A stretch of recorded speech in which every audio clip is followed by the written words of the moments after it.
Step one of this rocket stove is completed. What we have found is that the rocket stoves are easier to use when they're raised up off the ground so that there's not as much bending over.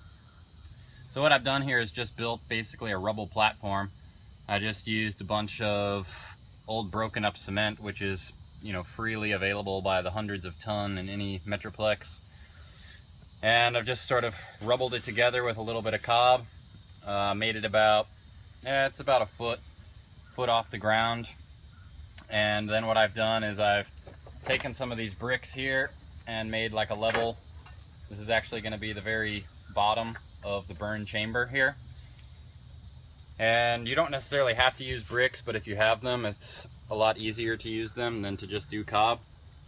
If you use these newer types of bricks, they don't hold up to the heat. They just crack and break. Also, any sort of cement is going to crack and break. But these old school bricks, these ferrous in particular, work really well. They're not technically fire bricks, but I've used them to where they're literally glowing and they still don't crack. So they work really, really well. So I use these bricks to build the chamber, and I just use cob to hold it all together. So I've created this almost perfectly level. It's plenty level for what I'm doing here. Base layer, which is going to be the inside of the burn chamber right here.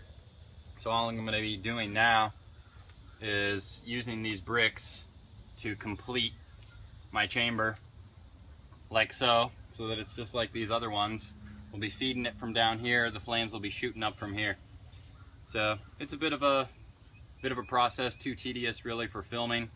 It's really very basic. All I do is take these bricks, I get a real sort of wet, you know, like clay slip, and then I just coat the edges of the bricks and I seal them together. I do the smooth side on the inside, and I just connect one at a time until I have my burn chamber. So I'll tune you in when we've made a little progress and it's actually worth the film time.